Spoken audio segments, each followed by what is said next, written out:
Voici plein d'histoires joyeuses de salariés qui sont rebellés au travail et ont gagné, et comment toi aussi tu peux changer les choses dans ta boîte.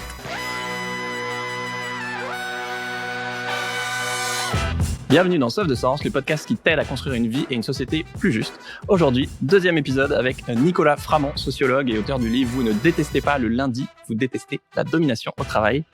Si le premier épisode dimanche dernier t'a fait réaliser que t'étais pas fou d'avoir des trucs qui te gênaient, de détester ton taf, on va dire les choses clairement. Ici, on va parler de solutions, de comment se protéger, mais aussi comment reprendre le pouvoir et transformer collectivement et positivement le travail. Salut Nicolas. Salut Pierre. Le mec oublie de dire bonjour à son propre invité.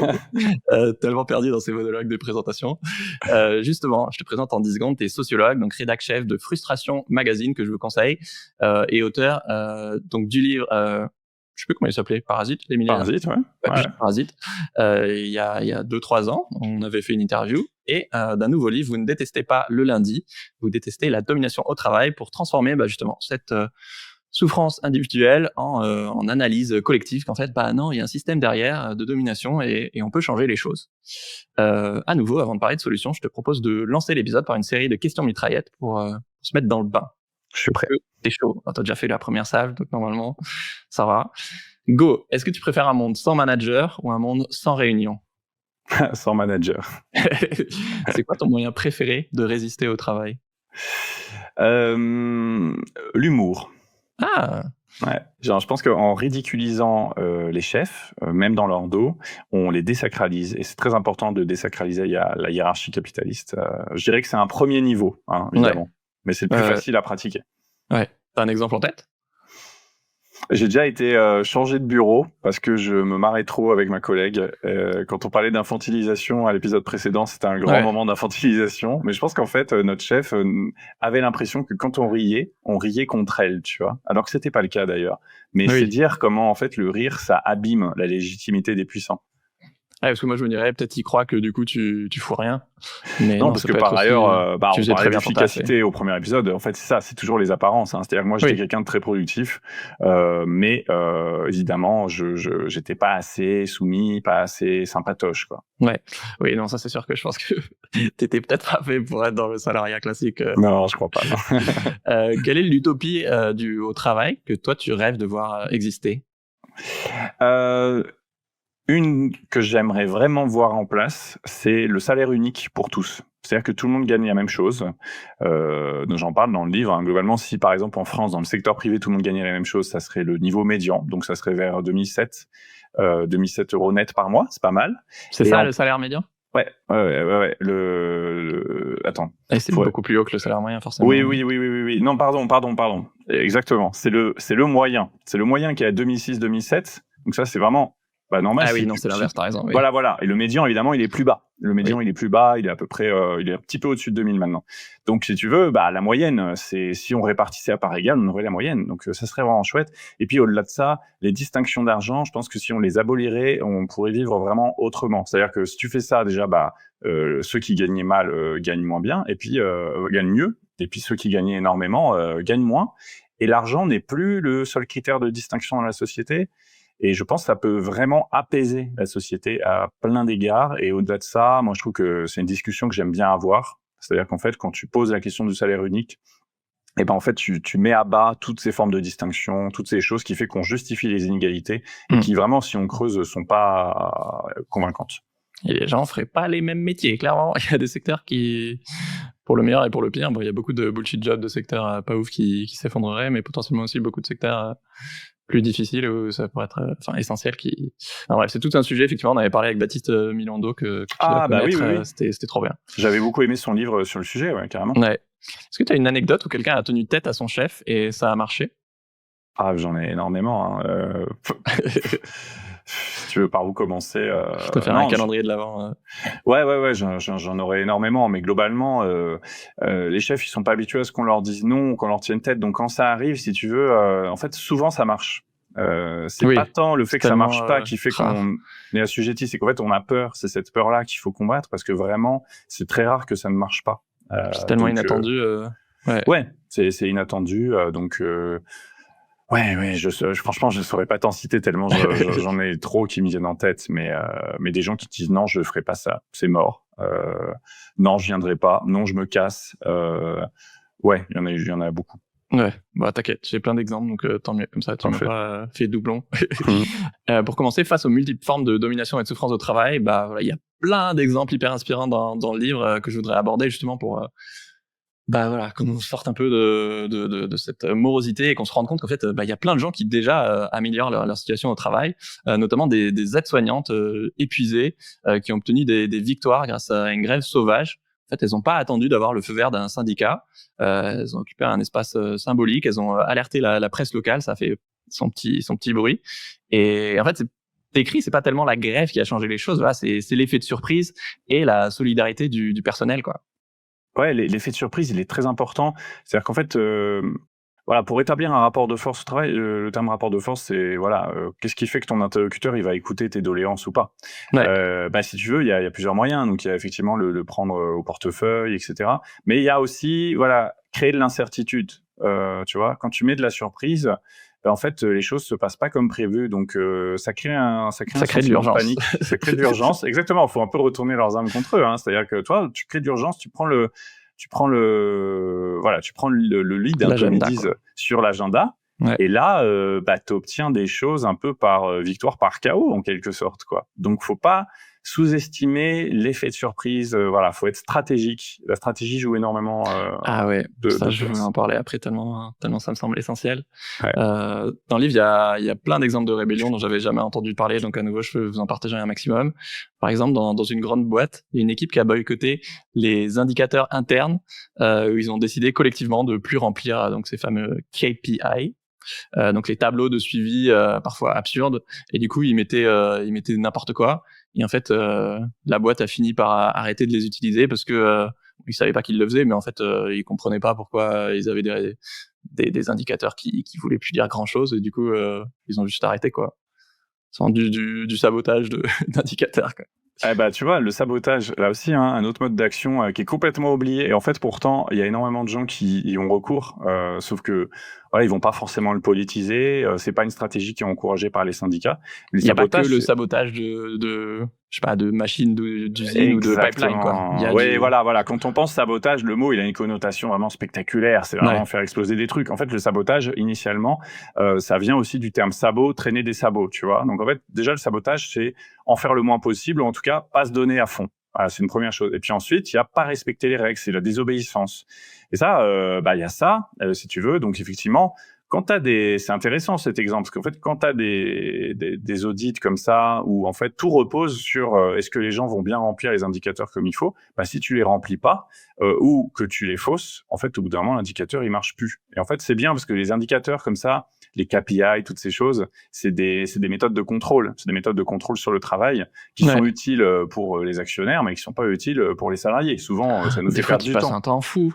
Et ça sert à rien. Moi, si tu veux, je prends l'exemple moi, j'ai une boîte où fallait remplir le tableau du lundi. Tous les lundis, il fallait remplir le tableau du lundi. Si tu veux, c'était une sorte de rituel chamanique quasiment. Et en fait, c'était quoi le tableau du lundi? Bah, fallait dire ce qu'on allait faire, c'était quoi nos tâches de la semaine, etc. Sauf que on va dire, bah, on est grand, on le sait. Nos collègues, on en parle avec eux de façon informelle. On n'a pas besoin de remplir ce foutu tableau. Mais en fait, c'était un premier acte de suggestion. C'est-à-dire le lundi, tu devais vraiment montrer que voilà, tu t'acceptais de dire tout ce que tu allais faire, de l'annoncer. C'est aussi une façon de te mettre la pression à toi-même si tu l'avais pas déjà suffisamment, si tu veux. Donc en fait, en soi, je pense que ça peut être utile, mais après c'est toujours de quelle manière c'est fait, dans quel niveau de micro-détail tu dois aller. En fait, tu passes plus de temps à... Mais ouais, ça peut être très fin, la ligne entre pas assez intelligent, comme ça l'info elle circule et on avance. Et en même temps, oui, ça peut très vite basculer dans tout ce que tu dis de pression insidieuse. Bah exactement. Moi, si tu veux, j'ai envie de dire sur ce truc parce que souvent c'est ça l'argument qui est dit, c'est non, c'est du partage d'informations, c'est pour qu'on soit tous au courant. Moi, j'ai envie de dire, un collectif de travail qui marche bien, l'info, elle est partagée. Quand l'info n'est plus partagée parce que les gens sont défiants les uns par rapport aux autres, tu auras beau mettre en place tous les tableaux de reporting, de tableaux du lundi, d'indicateurs que tu veux. ça marchera pas mieux, si tu veux. Enfin, je pense ça que dépend de la taille de la boîte aussi, quoi. Mais...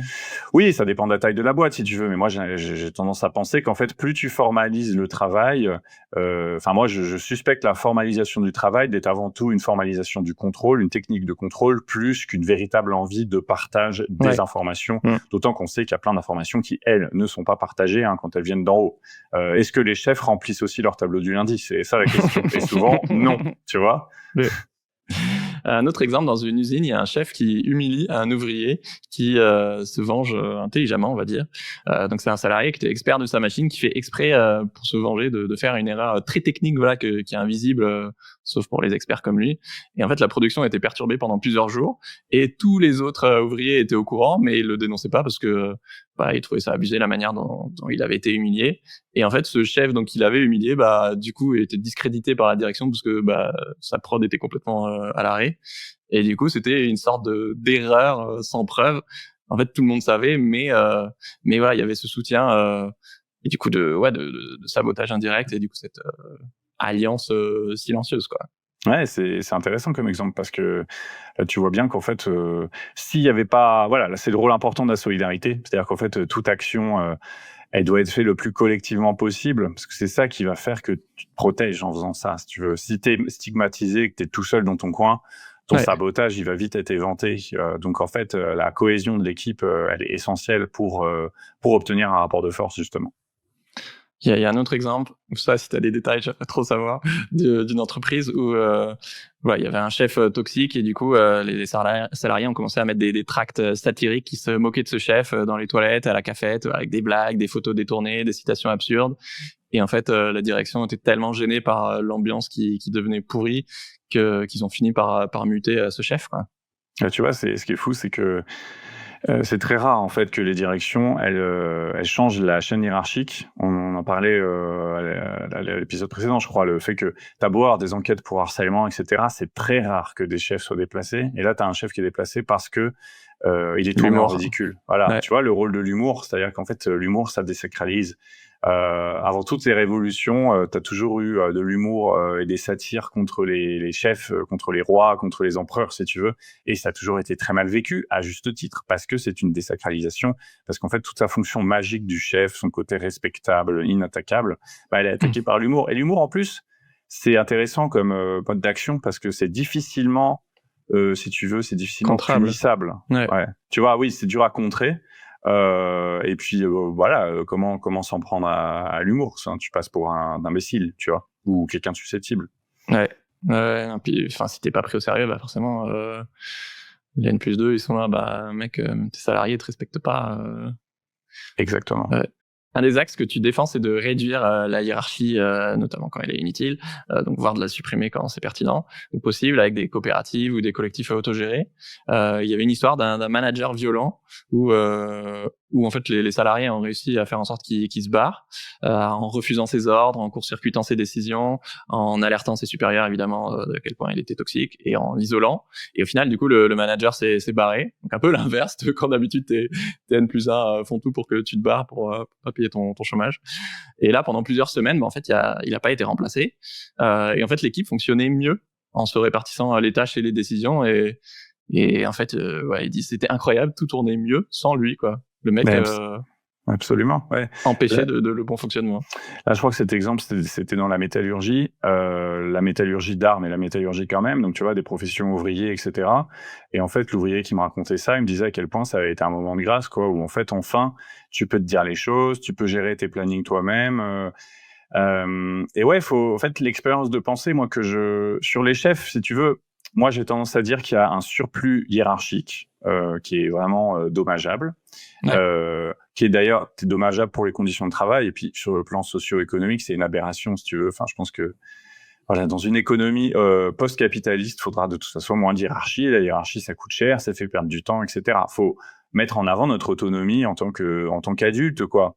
Donc, c'est une première chose. Mais après, moi, je dis toujours, je veux pas être dogmatique par rapport à ça. Ce que je veux, c'est que les gens se posent la question, est-ce que ça irait mieux si j'avais pas de chef ou pas? Il y a des gens qui disent... il y a plein de situations où ça a du sens. Ça. Voilà. Et en fait, ce qui est intéressant, c'est que c'est le cas dans plein de secteurs différents. C'est-à-dire que c'est pas simplement parce que cette expérience de pensée, parfois, elle est plus facile à faire, si tu veux, dans des secteurs du tertiaire, avec des gens très diplômés, parce qu'on se dit, bah, on est quand même expert de nos sujets, pourquoi on a besoin d'un chef, etc.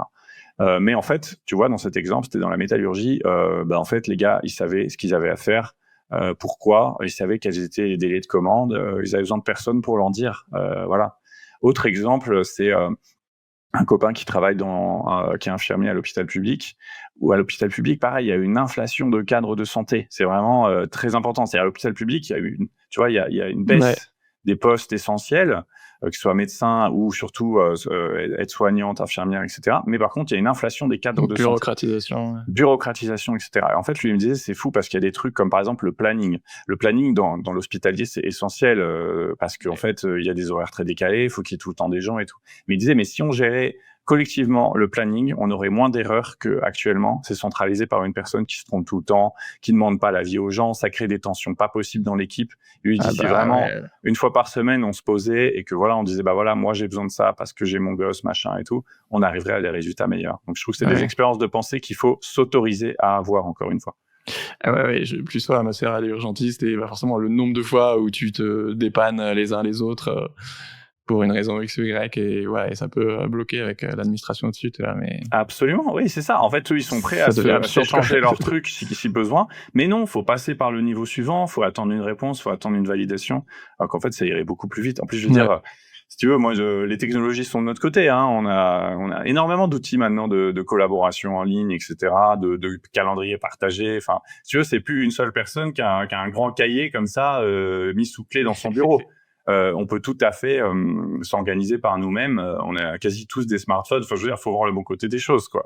Après, ça demande quand même, de la formation, un peu de temps supplémentaire, en tout cas une montée en compétence sur ces sujets-là, quoi. C'est pas non plus, on va faire par nous-mêmes et ça va être 1000 fois plus facile. Enfin, ça dépend des situations, mais dans ce cas-là, je veux dire.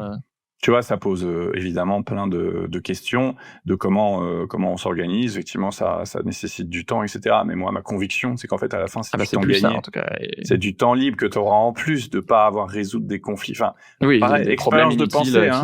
Mais oui, franchement, réfléchissez à combien de fois, combien d'heures vous avez passé à rager sur ce conflit lié à votre chef qui n'était pas trop ceci, qui vous a pas reconnu sur cela, etc., etc. Alors vous allez me dire, les conflits entre collègues, ça existe aussi. Oui, et ça existera toujours. Hein. On est dans des sociétés humaines, etc.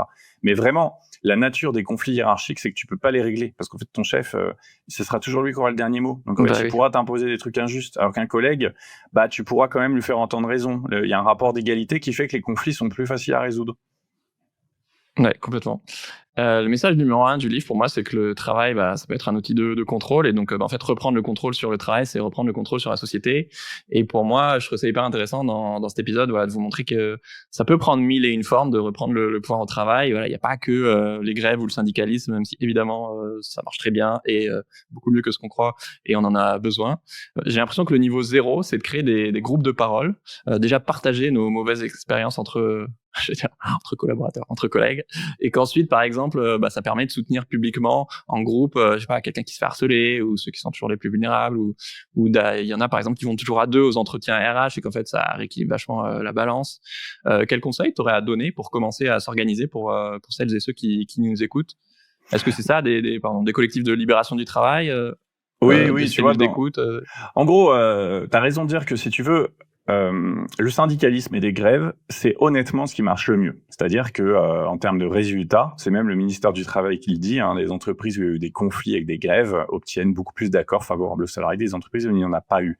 Donc si tu veux, c'est les bonnes vieilles recettes qui fonctionnent le mieux. Faut arrêter aussi avec ce mythe de c'est en étant gentil que les choses vont s'améliorer dans le monde du travail, quoi. Pour moi, déjà, ça en dit quand même très long. Ça, c'est, si tu veux, ça marcherait si on était sur un rapport d'égalité et que tout le monde voulait la même chose dans l'histoire, tu vois. Sauf que tout le monde ne veut pas la même chose dans l'histoire. Faut vraiment, sortir de cette idée qu'il y aura un consensus social. Évidemment, le discours patronal, c'est celui-là. Hein, on est tous dans le même bateau, on a tous les mêmes intérêts. Mais non, par exemple, la santé au travail, il y a un conflit de classe dans la santé au travail. C'est-à-dire que vraiment, le patronat, il a intérêt à dépenser le moins d'argent possible pour les salariés, à les faire travailler le plus possible, et ça, c'est complètement antagoniste avec la bonne santé au travail. Donc ça, déjà, il faut sortir de cette idée-là. Ça ne veut pas dire qu'il faut détester les gens ou que c'est des enfoirés, tu vois, mais simplement, on n'a pas les mêmes intérêts. Et une fois qu'on a dit ça, comment on fait ? Donc, comme je disais, il y a les bonnes vieilles recettes. Ouais. Et puis, ensuite, il y a tous les gens qui vont me dire, oui, mais moi, je suis dans une entreprise où il n'y a pas de syndicaliste, ou pour telle situation, c'est compliqué de se syndiquer. Moi, je suis dans une petite boîte. Enfin, c'est beaucoup de gens qui sont dans des petites entreprises. Ça me fait peur. Et c'est normal. Et si tu veux, moi, je dirais même, ouais, il y a peut-être des endroits où c'est peut-être pas adéquat de se syndiquer, parce que c'est vraiment s'exposer beaucoup trop. Donc, moi, je conseille moi, je conseille le bricolage, quoi. C'est vraiment de revenir au niveau zéro de l'action collective. L'action collective, c'est, t'es solidaire de plusieurs collègues et vous laissez jamais tomber. Donc, vous laissez jamais quelqu'un aller tout seul, par exemple, à un entretien. Effectivement, Mais ça, t'as le droit. Mais si tu veux, tout est possible. Je veux dire, on peut te... Enfin, je sais pas si on peut te refuser de dire, en fait, c'est pas toi qui es concerné, donc non, tu viens pas. Ouais, c'est toujours pareil. Hein. Faut dire, si, je veux pas le laisser tout seul, etc. D'accord. Il y a aussi, faut savoir qu'il y a aussi, on est extra légal, on va dire. Et puis au niveau légal, il y a des dispositifs à l'échelle de tous les départements qui s'appellent un conseiller des salariés. Donc ça, c'est des choses mises en place par les syndicats. Hein. Vous tapez conseiller des salariés sur Google, CGT, j'en sais rien. Et en fait, vous contactez un syndicat, il peut vous envoyer quelqu'un qui est formé pour vous accompagner. Donc ça existe. Et puis sinon, faut bricoler en disant non, en fait j'accompagne machin parce que là ça s'est mal passé et du coup voilà. Et sinon il y va pas. Ce que je voulais dire par là, pour bien comprendre l'intérêt du collectif, c'est pas simplement un slogan. C'est que moi dans les entreprises que j'ai vues où il y avait le plus de violence au travail, c'est-à-dire en gros des techniques de harcèlement qui étaient décomplexées, voire ensuite degré au-dessus, c'est le harcèlement sexuel et des agissements sexistes, c'est quand en fait les victimes étaient isolées. Et du coup, d'une façon générale, plus collectif de travail est atomisé, plus la violence a lieu. Parce que il y a cette notion de système d'impunité que je trouve intéressante et que j'emprunte plutôt à la littérature qui se penche sur les agressions sexuelles et notamment les agressions sexuelles envers les enfants, qui a expliqué ces rapports de la Ciivise. Là, on va dire ça n'a aucun rapport, mais en fait, si ça en a, rapport de la Ciivise, il dit les agresseurs bénéficient d'un système d'impunité. C'est-à-dire qu'on va jamais les soupçonner. Et puis surtout, personne va aller demander aux enfants ce qu'ils ont vécu. Ils sont toujours tout seuls, en quelque sorte. Au travail, il y a ça sur les agressions de tout type.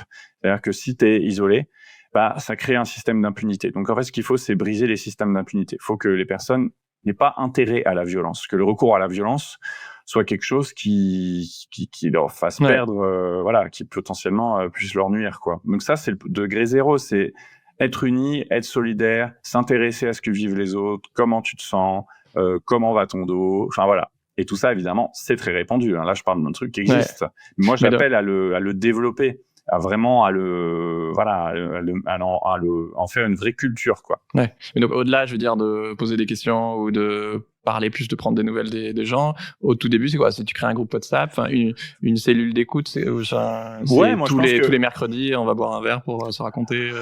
En vrai, oui, même si j'aurais attention avec l'alcool, parce que c'est un vrai souci, l'alcool au travail, les drogues au travail, les psychotropes au travail, parce qu'en fait, si tu veux, typiquement l'after work, où en fait on rage tous, moi j'ai vu aussi les limites de ça.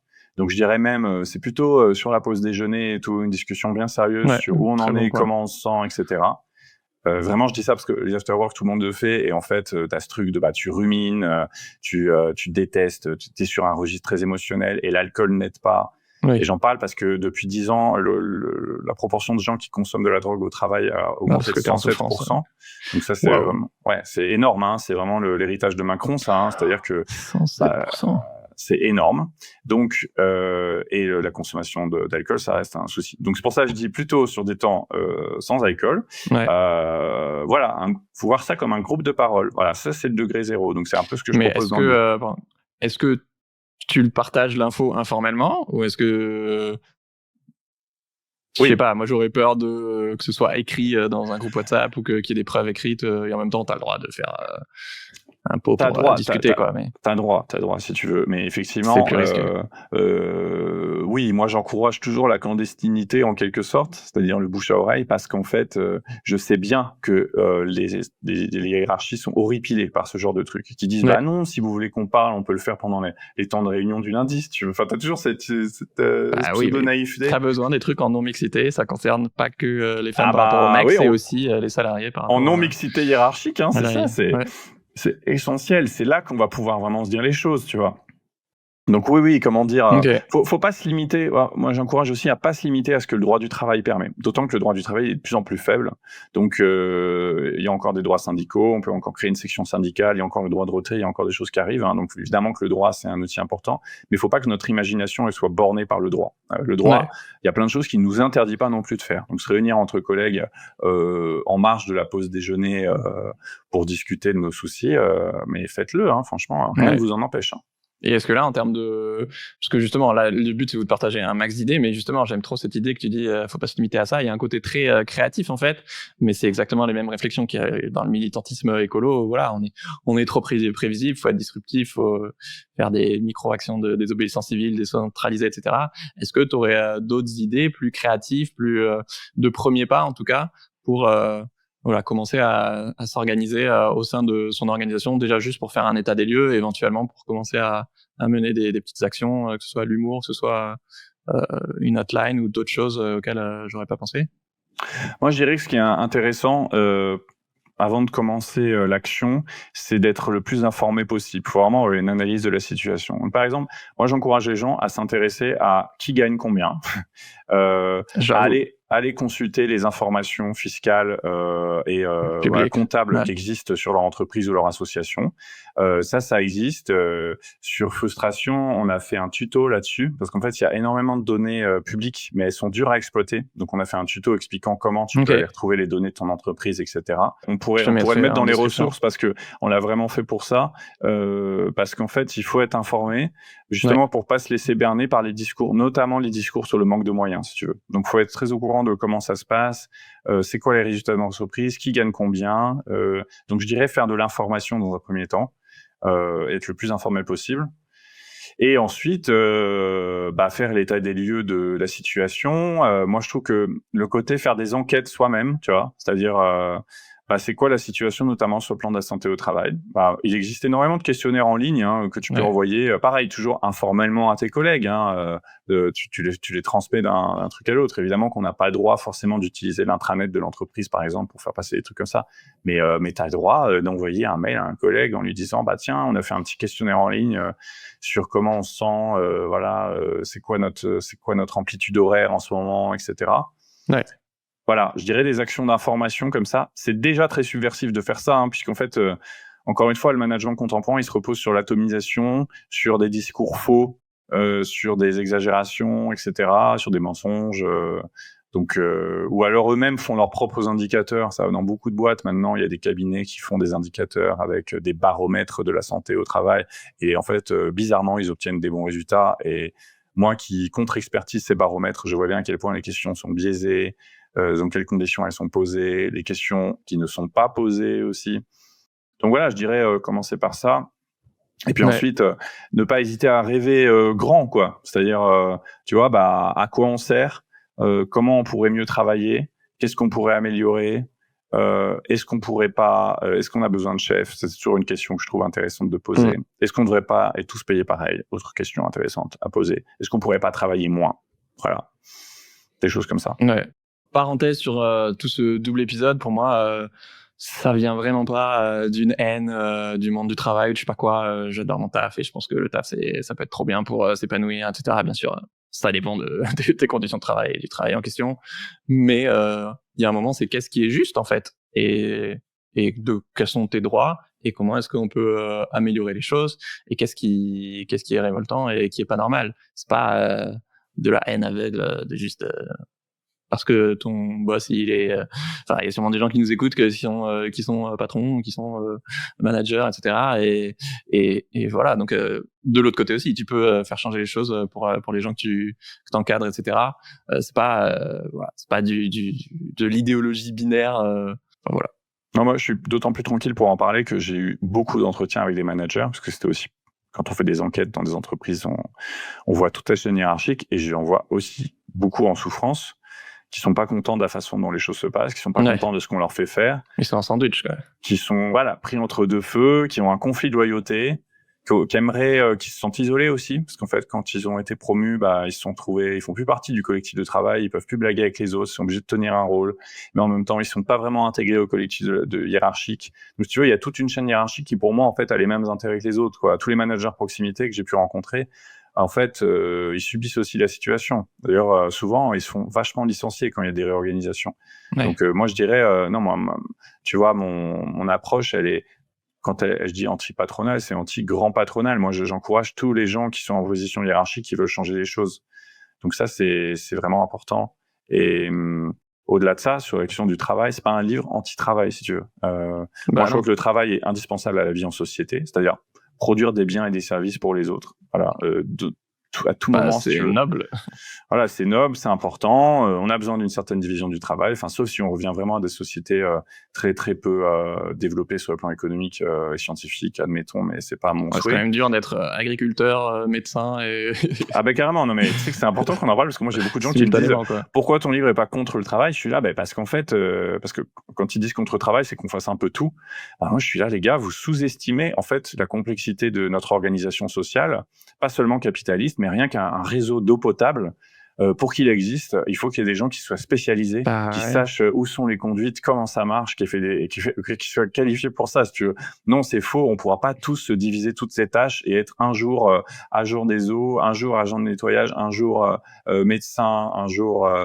Enfin voilà, même je parle pas seulement des métiers qualifiés. Un jour de s'occuper d'être égoutier, d'être plombier. Enfin arrêtons quoi. Genre déjà à l'intérieur d'une même division là en ce moment j'ai des soucis de santé et je vois bien à quel point chaque spécialiste connaît rien au sujet de l'autre spécialiste médical. Ouais. Alors si en plus tu rajoutes se nourrir, se loger, si tu veux, moi je pense qu'il y a des tâches qu'on peut plus se mettre en commun. Si tu veux, que c'est bien aussi de savoir réparer les choses chez soi. Bien sûr, moi je suis pour qu'il y ait moins de silos. Je pense qu'il y a des choses qu'on peut. Moi, je pense que la division du travail elle est excessive par moment, le nettoyage, enfin toutes ces choses-là. Par contre, je pense que le travail il continuera d'exister. Donc c'est pas un livre anti-travail. Et au contraire, moi, si j'ai fait ce livre, c'est parce que je vois aussi tout ce que le travail peut apporter aux gens.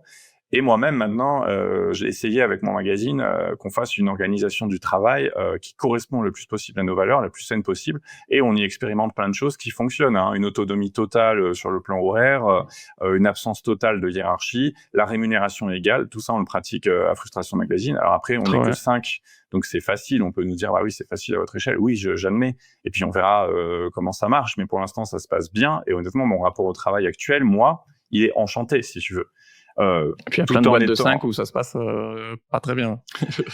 Oui, alors en plus, c'est ça, les petits effectifs garantissent pas que ça se passe bien. Mais si tu veux, moi, je défends le fait qu'il peut y avoir de la joie au travail, mais par contre, ça nécessite rien de moins, si tu veux, que la fin du capitalisme. Donc ça, par contre, je suis très clair là-dessus. Il y a un point qu'on a touché du doigt qui me semble essentiel, c'est la stratégie.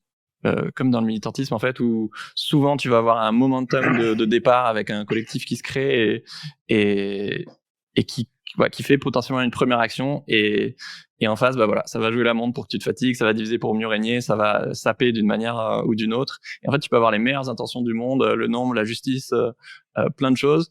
Il y a ce truc de momentum où la vie continue, les gens je l'ai vu autour de moi clairement dans pas mal de potes qui ont eu des problèmes au travail. Là, je regardais une série sur des cheerleaders aux US qui sont vraiment des athlètes de haut niveau incroyables, qui sont payés une misère, qui sont obligés d'avoir 3 jobs à côté et qui au bout d'un moment sont là, mais les gars, en fait, on travaille 30-40 heures pour vous, on est des athlètes de haut niveau, c'est des cheerleaders du club de Dallas, donc de NFL, de football américain, donc c'est vraiment une boîte qui clairement a beaucoup d'argent. Et en fait, elle commence à se révolter juste au moment de la signature de leur contrat. Et derrière, en fait, il y a une fuite, donc quelqu'un les met au courant de la direction, et en fait, ils arrivent à contrecarrer leur plan et un peu leur faire pression de, en fait, vous avez qu'à partir si vous n'êtes pas contente, et plein de contre-stratégies. Et en fait, les meufs sont tellement elles ont pas le temps en fait, elles sont tellement sous l'eau parce qu'en fait elles sont mal payées, donc forcément elles sont obligées d'avoir 4 jobs. T'es tellement abattu aussi parce que tu t'attends au moins à avoir un espace de discussion, en fait tu l'as pas du tout. T'as des coups bas aussi, et en fait c'est complètement enterré, et le temps faisant en fait tu perds ton momentum.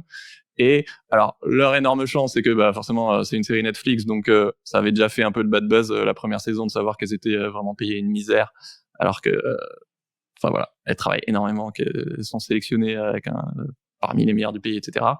En fait, bizarrement, juste avant la sortie de la saison 2, là, tout d'un coup, ils ont augmenté les salaires, et en plus, enfin, avant que, du coup, dans la saison 2, on raconte qu'elles ont fait toutes les actions, et donc je pense que c'est un peu pourrir leur image, et tant mieux. Et en plus, tous les articles de presse qui devaient reprendre un communiqué, je sais pas, c'est une agence de RP, qui disait on a augmenté les salaires de 400%. Oui, en même temps, quand à la base tu pars d'un salaire de $500, ouais, ok, t'es juste passé à un salaire viable. C'est pas non plus. Enfin, voilà. Est-ce que toi, t'aurais des conseils en termes de stratégie pour une fois que t'as ce momentum au début, en fait, c'est souvent quand il y a la première réponse de l'organisation que ça peut très vite faire pchit, quoi. Oui, en fait, c'est très intéressant que tu parles de momentum parce que vraiment dans les exemples que je cite, tu vois, je prends des exemples aussi dans la littérature, des histoires de conflits comme ça. Effectivement, tu as le moment de la cocotte minute, quoi. Ça monte, et puis là, ça explose. Et c'est là qu'il faut concentrer toute son énergie pour qu'il se passe quelque chose. Sauf qu'en face, on a des gens qui répondent. Et en fait, il y a énormément. Faut voir qu'en face, il y a des gens qui sont formés pour ça.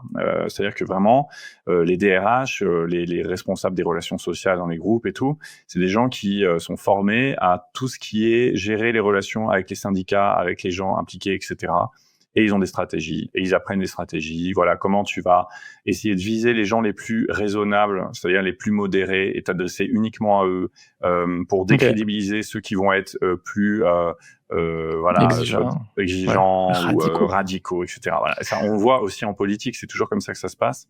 Donc effectivement, déjà, apprendre ces stratégies, sortir de cette naïveté selon laquelle en face on a des sortes d'interlocuteurs monolithiques qui ne bougeront pas. En fait, eux aussi bougent. La lutte des classes, c'est dynamique. La lutte des classes, c'est pas simplement les classes laborieuses qui se dressent contre la bourgeoisie, c'est la bourgeoisie qui porte ses coups, et puis la bourgeoisie qui se défend, et qui se défend plutôt bien, parce que ça fait plus de 2 siècles qu'elle dirige.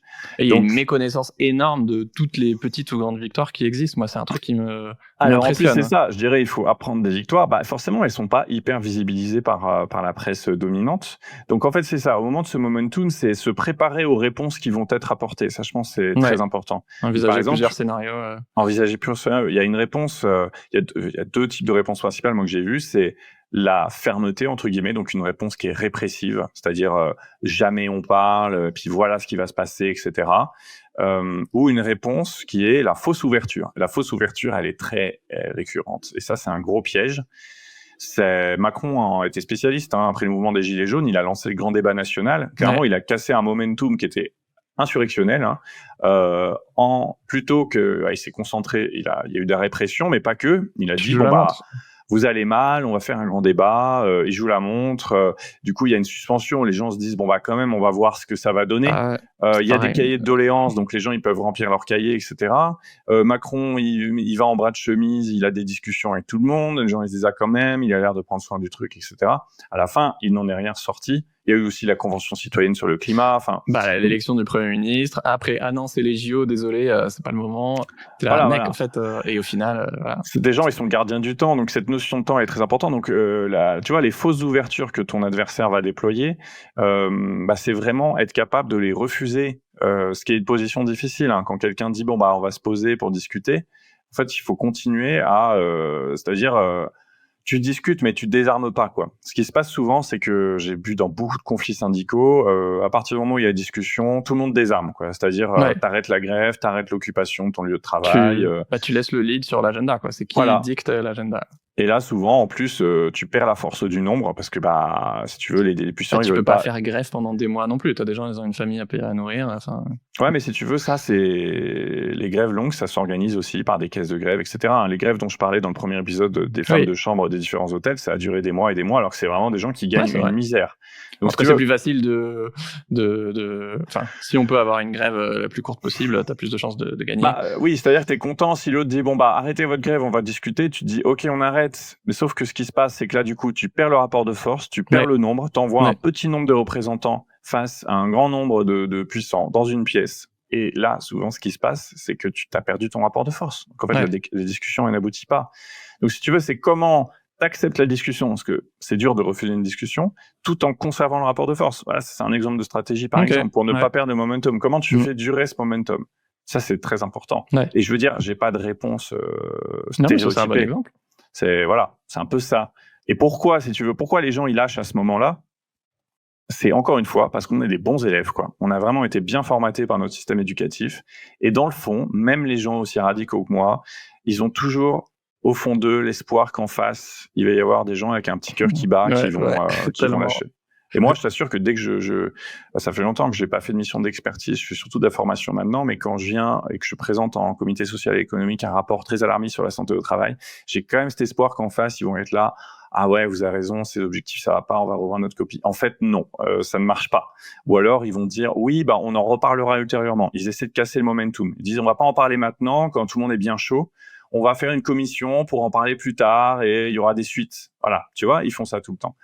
Donc, mais voilà, on a cette croyance qu'en fait, dans le fond, on est des humains et que ça va bien se passer et tout. Mais en fait, faut, voilà, sans tomber dans... Ce qui peut être le cas, mais il y a un moment, ce qui est le plus efficace, c'est un bras de fer et c'est de mettre la pression. Et... Si tu veux, dans le doute, faut quand même maintenir la pression. Voilà, parce qu'en fait, en face, je te dis, les intérêts fitent pas. Concrètement, quand tu contestes un plan de licenciement, par exemple, je prends un exemple qui est vraiment très répandu, il continue à y avoir des plans de licenciement collectif, etc. Bah, en fait, en face, les gens qui mettent en place le plan de licenciement, ils sont intéressés financièrement. Ils ont des primes, hein. Les DRH et les DG qui quand ils ont une prime pour que le plan de licenciement il se déroule sans anicroche. Donc si tu veux, puis, ils l'ont planifié, quoi. C'est pas. Et ils l'ont planifié, c'est pas etc. Ah mince, on licencie des gens. Enfin, genre. Bah, ils l'ont planifié. Derrière, il y a des actionnaires qui attendent, etc. Donc, si tu veux, bon, ils auront beau être touchés par la situation des gens qu'ils envoient. Enfin, honnêtement, hein, les plans de licenciement dans le secteur industriel en France, c'est tu crées des chômeurs de longue durée. Donc, avec tout ce que ça veut dire, hein, chômeur de longue durée, ça veut dire addiction, ça veut dire dépression, ça veut dire potentiellement suicide, divorce. Enfin, genre, c'est pas rien, un licenciement. Et en fait, ils ont beau avoir ces humains en face. D'un autre côté, ils ont quand même leur carrière et peut-être les 10 000 balles de primes qu'ils vont pouvoir toucher si ça se passe bien. Voilà, humain, trop humain, à quoi ils vont penser? C'est rare, si tu veux. Oui, puis ça nécessiterait aussi beaucoup de courage, ou des fois, c'est pas leur... c'est pas de bol, entre guillemets. Après, c'est le métier de RH qui est dur en soi, quoi. Mais c'est plus facile des fois d'être lâche, même si tu préférais ne pas avoir à virer les gens que... Ouais, et puis tu vois, c'est des gens aussi, ils vont se protéger de la violence qu'ils infligent, quoi. Ils vont, tu vois, moi je vois bien, ces réunions-là, t'as l'impression que ça ne parle jamais des humains, des conséquences, hein. Ça parle de chiffres, ça parle de montants. Ouais. Il y a énormément ça m'avait fait pareil quand j'avais travaillé à l'Assemblée nationale, si tu veux, c'est qu'en fait, les députés macronistes qui prennent des décisions qui ont vraiment conduit à des décès, hein, à énormément de souffrance, au fait qu'on soit passé de 200 000 SDF à 360 000. Eh ben, ils avaient pas ça en tête quand ils ont pris les décisions, hein. Ils avaient des belles courbes chiffrées, des PowerPoint. Voilà, moi j'appelle ça la violence par PowerPoint, hein. C'est une violence qui est euphémisée, que ceux qui la donnent n'ont pas l'impression de la donner, si tu veux. Ouais. Ok, donc très intéressant. Effectivement, j'ajouterais à ce qui est dans ton livre des choses comme évidemment si tu peux passer par l'institutionnel, les RH, les syndicats, la direction, etc. Mais pas te contenter de ça, surtout quand c'est bloqué. Et tu disais aussi beaucoup valoriser la spontanéité, le local et l'expérimentation, quoi. Faut pas attendre d'avoir un bac plus 18 en syndicalisme il n'y a pas un mode d'emploi parfait pour agir et ouais. Non, honnêtement, il y a un peu tout à réinventer aussi parce qu'on est à la fin d'un cycle qui est le capitalisme du XXe siècle, dont on a un peu les restes maintenant et les choses ont changé, le niveau de violence, il a augmenté, les acteurs institutionnels qui nous défendaient sont beaucoup moins puissants qu'avant. Donc, si tu veux, moi, faut tout reprendre à la base et faut vraiment remettre l'imagination au pouvoir pour utiliser une formule bien galvaudée, mais qui a quand même, qui claque quand même. Ouais. Est-ce que tu aurais des anecdotes sur l'impact que ton livre a pu avoir? Oui, alors, premier impact très documenté. 10 fois plus de grève au semestre dernier, bizarrement. Il y a une première chose, c'est les gens qui ont démissionné. Ah ouais? Ouais, j'ai eu beaucoup de gens qui m'ont dit, voilà, j'ai lu le livre, j'ai compris ce qui se passait et je suis parti. Ou alors tout simplement des gens qui m'ont dit, j'ai lu le livre, ça a mis des mots sur ce que je vivais, ça m'a fait du bien. Et vraiment, je suis déterminé à changer ma situation. Si tu veux, pour moi, c'est une énorme récompense parce que le livre avait cette vocation thérapeutique-là. C'est-à-dire, vous n'êtes pas seul. Et ce que vous vivez, ça a un nom. C'est pas simplement une violence qui vous est tombée dessus parce que vous êtes trop sensible ou trop pas assez fort, etc. Il y a des gens qui s'en sont servis effectivement pour qui m'ont dit bah voilà, on a décidé de tenter des trucs, j'ai parlé à mes collègues, j'en parle à mes collègues. Le livre sert de support à des discussions, si tu veux. Donc ça, c'est bien aussi, parce qu'en fait, ça, moi, je leur dis quand ils me demandent qu'est-ce que je peux faire, moi je dis bah prêter le livre, c'est compliqué parce qu'en fait, lire des essais, tout le monde n'a pas envie. Par contre, bah il y a des vidéos, bah comme ou des podcasts, hein, comme ce qu'on fait là, qui peut, voilà, tu l'envoies à un collègue et puis t'en discutes ensuite. T'en as pensé quoi? Est-ce que le gars, il était pas un peu extrême? Est-ce qu'il décrit bien ce qui se passe chez nous? Qu'est-ce qu'il décrit pas? Enfin voilà. Moi, pour moi, c'est une base sur laquelle tu peux ensuite analyser ta situation. Ça veut pas dire que j'analyse tout bien ce qui se passe, quoi. Mais au moins créer cette discussion. Et si tu veux, si. Ça, c'était marrant. J'avais participé à une émission de Meurice sur Radio Nova, tu sais. Ouais. Et la dernière. Et en fait, dans l'émission, j'ai parlé d'un truc dont t'as pas parlé, mais qui est aussi de la stratégie, où je disais, il y a pas que la grève, il y a aussi la menace de grève. Tu vois. Ça c'est important aussi de l'avoir en tête, c'est qu'en fait, comme c'est vachement plus simple. Bah, c'est plus simple et c'est du bluff. Tu vois, on parlait de stratégie, c'est du bluff, la menace de grève. Moi, j'ai déjà obtenu des trucs avec une menace de grève larvée, quoi. Hein. C'était un sous-entendu et ça a changé l'ambiance. Et honnêtement, c'était vraiment du bluff parce que mes collègues, ils auraient jamais été prêts à me suivre là-dessus. C'est trop smart, ça. C'était marrant parce que ils m'ont dit à la dernière, en fait, à ce moment-là, ils en ont parlé pendant l'émission. Ils avaient un des salariés de leur équipe, un monteur, je crois, qui était pas assez bien payé. Ils voulaient une augmentation pour lui. Et ils en ont parlé déjà pendant l'émission. Donc ça, ils ont charrié, quoi. Ils ont charrié leur direction pendant l'émission. Donc ça, c'était plutôt futé. Et ensuite, ils m'ont dit, bah, tu vois, on a fait, après coup, ils m'ont dit, bah, on a un peu fait menace de grève et du coup, il a été augmenté.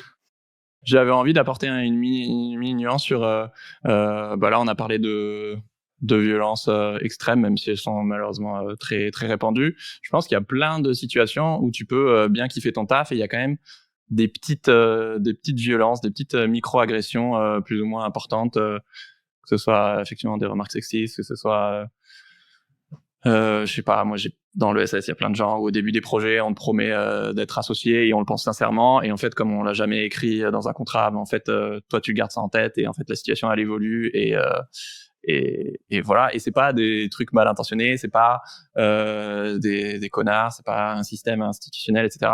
Mais voilà, pour moi, cet épisode et ces moyens d'agir, ils sont tout aussi valables pour des situations qui sont pas forcément dramatiques. Ça peut être très bien pertinent, tout à fait pertinent pour des jobs que tu kiffes et juste pour améliorer la situation, que tu sois à 0 sur 10 ou à 8 sur 10, en fait.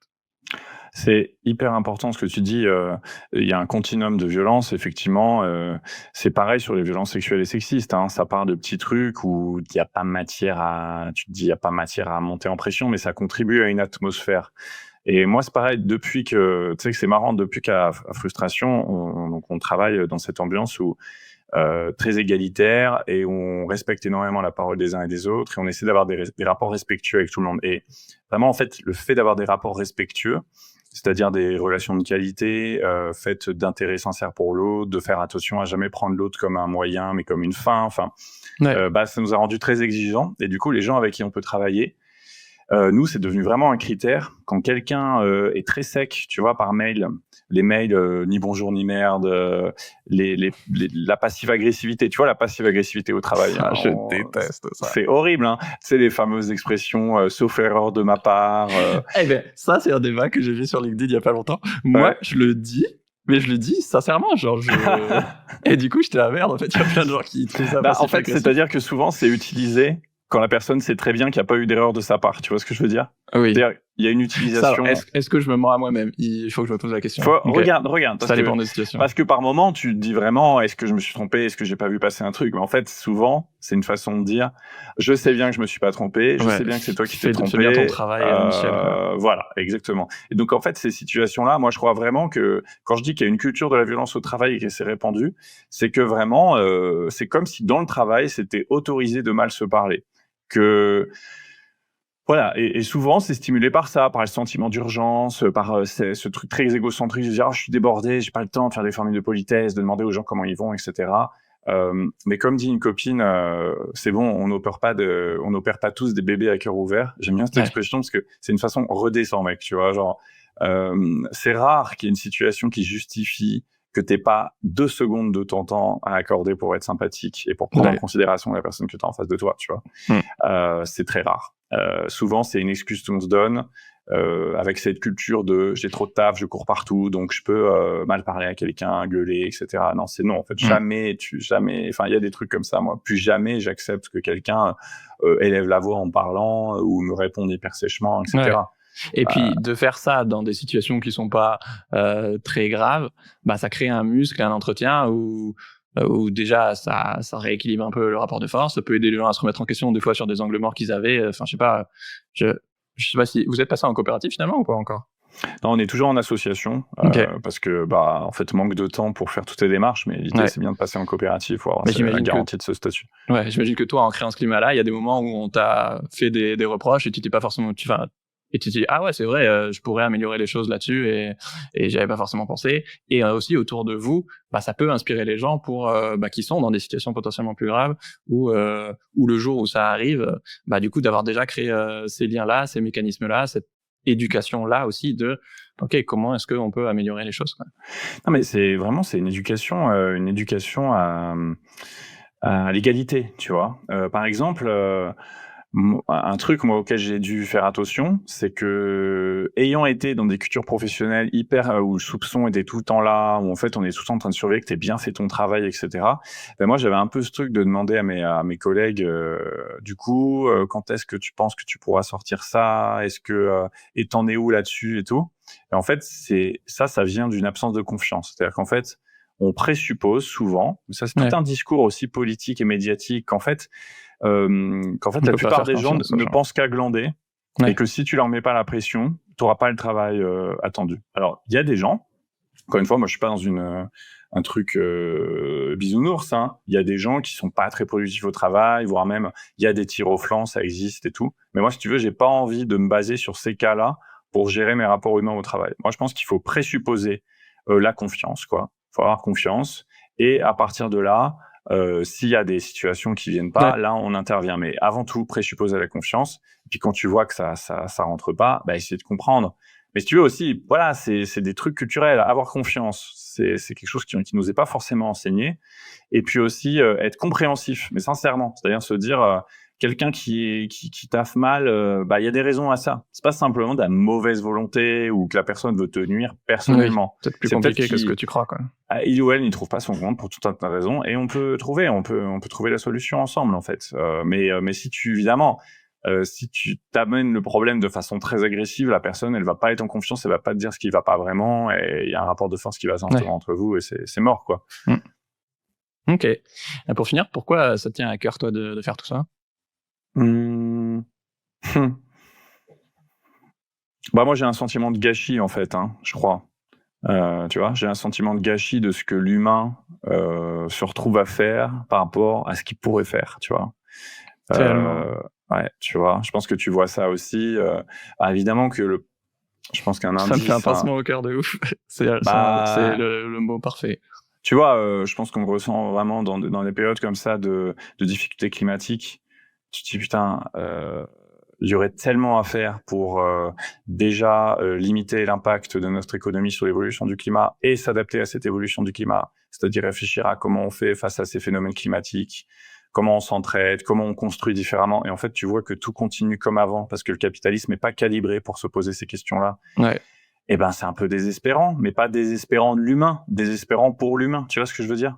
Moi, je trouve que on se prend tellement des coups de poing dans la gueule avec toutes les annonces ou les crises en cours et à venir que du coup on se contente de miettes et que justement on n'a pas assez d'ambition pour on s'autorise pas à rêver grand en fait. On essaie de limiter les dégâts comme tu dis. Ouais. C'est valable aussi sur le plan politique, c'est-à-dire que tu as cette espèce de climat d'extrême droite au pouvoir partout dans le monde et quand même en partie au pouvoir en France, qui fait que du coup en réponse à ça, tu as plein de gens qui vont être là, on va essayer d'aller vers le plus petit dénominateur commun pour s'y opposer, on va obtenir des petits trucs, si on peut obtenir la hausse du SMIC, c'est cool, etc.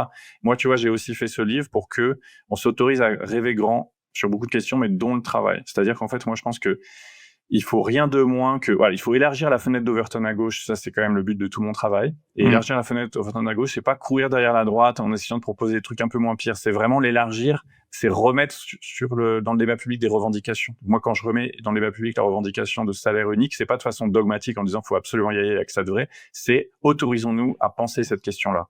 quand je remets dans le débat public la question de la baisse de la hiérarchie, voire la disparition de la hiérarchie, c'est autorisons-nous à penser ce que peut être le travail en collectif, etc. Et moi, je pense que c'est une bonne réponse au climat idéologique actuel, plutôt qu'être sur la défensive. C'est vraiment être sur l'offensive. Donc, je pense que c'est en fait pour ça que je fais ça.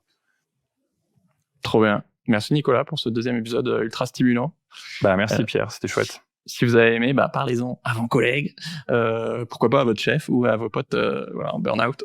On a fait 4 épisodes avec Nicolas, celui de la semaine dernière, mais aussi les épisodes 104 et 105 sur comment se révolter face aux ultra-riches que je vous conseille plus. Et évidemment, abonnez-vous à Frustration Magazine et foncez lire Vous ne détestez pas le lundi. Merci Nico, merci tout le monde, ciao, dimanche prochain. Merci.